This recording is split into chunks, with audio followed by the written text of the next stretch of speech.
The Pistons actually made a trade today. I was surprised. Yes. Hey, great segue. And, you know, before we go to the trade, because obviously we don't see Sean Blegian around here very much anymore, and I'm curious to get your opinion. Ron Holland, 5th overall pick.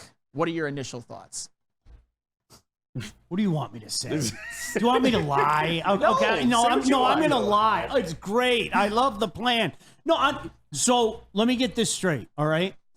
Everybody and their brother knows this is a shooter's league. Yes. Okay? And you got a guy that can't shoot. You're speaking my language, Sean. Cool. You're speaking my language. So much to be excited about. Here's the problem. Like honestly, I think a lot of people out there, Flannel, like you, like me, you're almost scared to say anything because I know that there are a lot of Legoland people out there. Everything is awesome. You know, the reality is, honestly, this franchise has been a hamster on a wheel for far too long. And we celebrate like just little things like getting the first pick overall, things like that. Forget about waiting to see if that guy turns into a true franchise player, but we celebrate little things. I guess I have no choice but to hope on upside. I guess I have no choice but to hope that he develops a shot, et cetera, et cetera.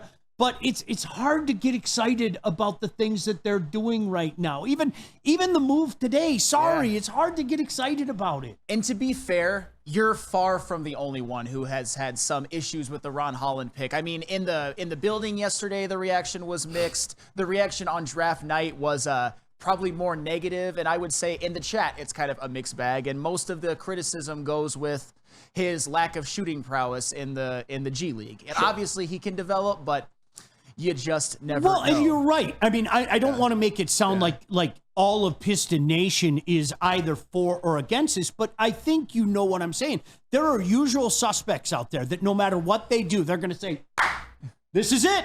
Yeah. Why you got to be a hater? You know, it's always you're the hater, you're the problem, as opposed to the predicament that this franchise has found itself in for so many years now. No, and that's fair. I've seen this movie before with non-shooters being taken, and we'll just see. It's a different regime, so it's not quite the same, but it wasn't the move that I personally wanted to see them make. But yeah, as Sean was alluding to earlier, the Detroit Pistons, they made a trade earlier today that was pretty predictable, I would say, for the most part. They traded away Quentin Grimes in exchange for Tim Hardaway Jr., formerly of the Dallas Mavericks and formerly a Michigan Wolverine, and 3 second-round picks.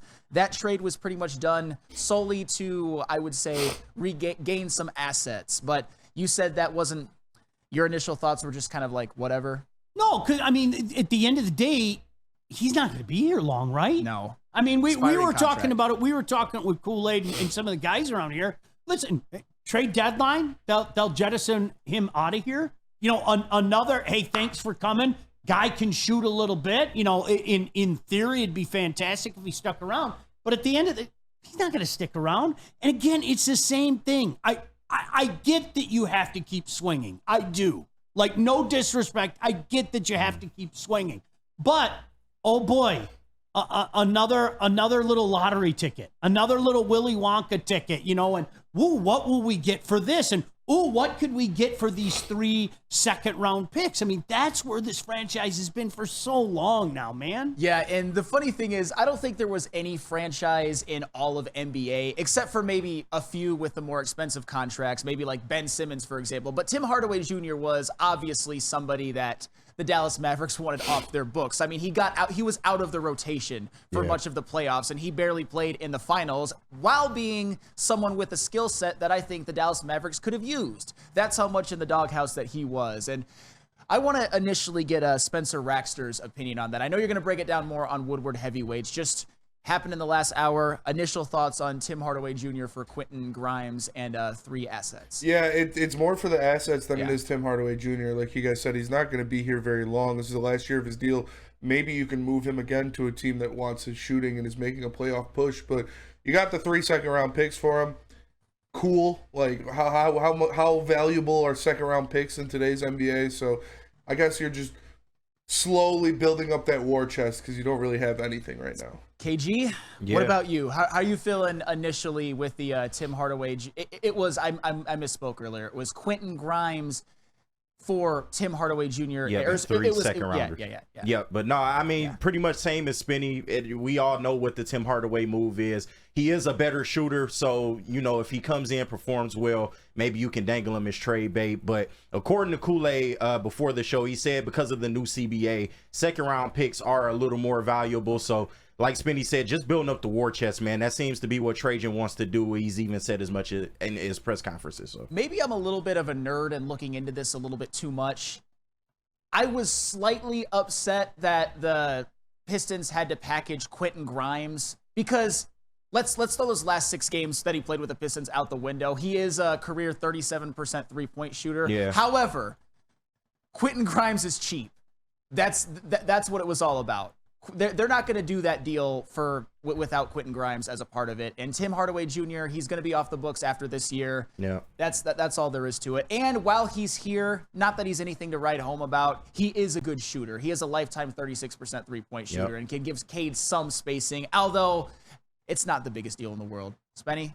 Yeah, I was gonna say for Dallas, I think it's them opening up cap space. They're trying to go after a guy like KCP or Klay Thompson to put on that roster with them. So that's why they wanted to get rid of. KCP or Klay Thompson on the Mavericks. That's I like crazy. that one. Isn't it though? Here's the old bit aspect of it though. To what Spenny just said. Listen, we are consistently the team that's making these moves and watching other teams get better because of their move to us. Yeah. And we keep collecting these lottery picks, and at some point in time, I think fans are going to say, well, hey, another 3 second is great. Fantastic.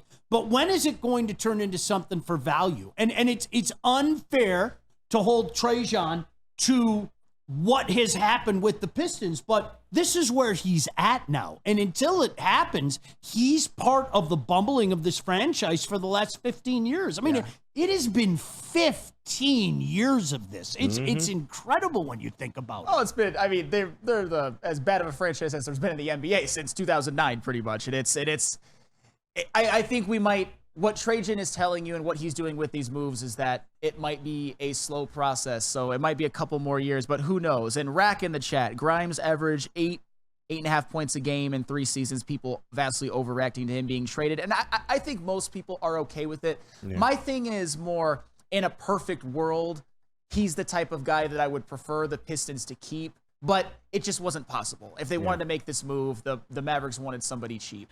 So it is what it is, and Tim Hardaway Jr. at least is a shooter.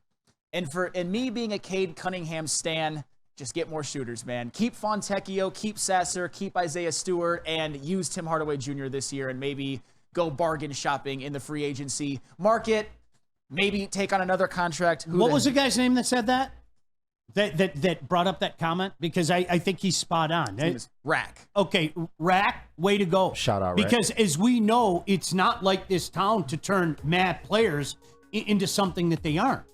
I mean, this is what we do. I mean, listen, Korean Jesus, you can say this. Hockey fans the last few days, honest to God, the way that some people are talking about Jake Wallman, I have to go ahead and look in the history books and see if he won 3 Norris trophies. Literally. Okay.